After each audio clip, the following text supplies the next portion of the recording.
Hello నమస్తే Rajani Ganesh channel మరో వంటతో మీ ముందుకు. ఈవేళ చికెన్ మామిడికాయ కలిపి వండడం ఎలా అనేది చూపిస్తాను. దానికి కావాల్సిన పదార్థాలు: ఉల్లిపాయలు గుండగా తరుక్కోవాలి, అల్లం వెల్లుల్లి పేస్ట్, పచ్చిమిర్చి, ఇవ్వండి ఒక మామిడికాయ చిన్నది. దీన్ని మనం తొక్క తీసి ముక్కలుగా కోసుకొని ఉంచుకోవాలి. ఈలోపు చికెన్ కూడా మనం క్లీన్ చేసి రెడీ చేసుకోవాలి. ఇవ్వండి మామిడికాయ ముక్కలు రెడీ చేసుకున్నాం. తాలింపు పెట్టిన తర్వాత అయినా మామిడికాయ కోసుకోవచ్చు. ఇవన్నీ మనం వేసుకుందాం.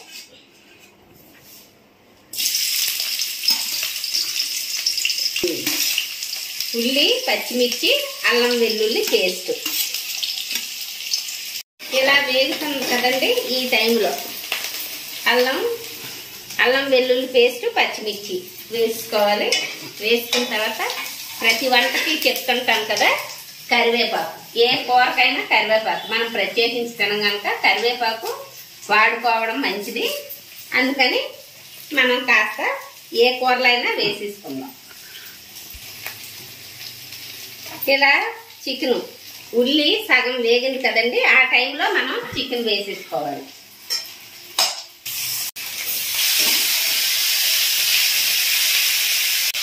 ఇలా వేసి ఒక 2 సార్లు వేగిన తర్వాత ఉప్పు వేసుకోవాలి. ఉప్పు వేస్తాను ఉండండి.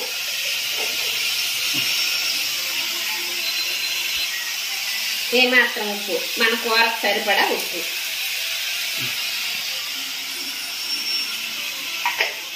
ఇలా నూనె తేలుతుంది కదా, ఈ టైంలో మనం కారం వేసుకోవాలి. కూరకు ఎంత సరిపోతే అంత కారం.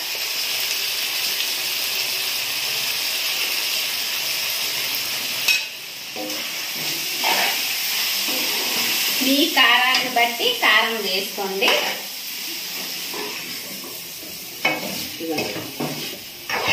ఇలా కాస్త వేగనివ్వాలి. కారం కూడా చిన్న పచ్చివాసన వస్తుంది వేగకపోతే, అందుకని వేగనివ్వాలి.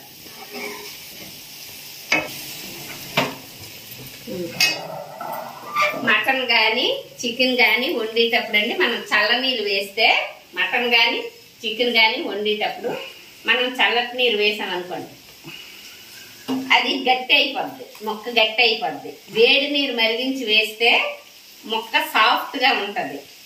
ఎంత కొంచెం కూర అయినా ఎక్కువ కూర అయినా.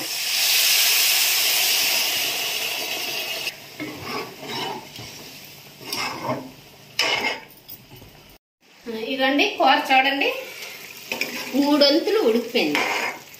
ఆ టైంలో 3 వంతులు ఉడికిపోయింది కదా, ఆ టైంలో మనం ఈ మామిడి ముక్కలు వేసుకోవాలి. పులుసు అనుకోండి, ఈ స్టేజ్లో పుల్లపిండి వేయాలి. మనం మామిడి ముక్కలు వేసుకుంటున్నాం కనుక ఈ టైంలో 3 వంతులు ఉడికిన తర్వాత వేసుకోవాలి. వేసుకొని మామిడికాయ ముక్క మెత్తగా అయిపోయే వరకు ఉడికించుకోవాలి. దించే ముందు ఉప్పు కారం చూసి దించుకోండి. ఇవ్వండి ఈ స్టేజ్లో మామిడికాయ మెత్తగా అయిపోయింది. ఈ స్టేజ్లో మనం పొయ్యి ఆపేసుకోవచ్చు. అయిపోయినట్టే కర్రీ. లైక్ చేయండి, షేర్ చేయండి, సబ్స్క్రైబ్ చేయండి. Thank you.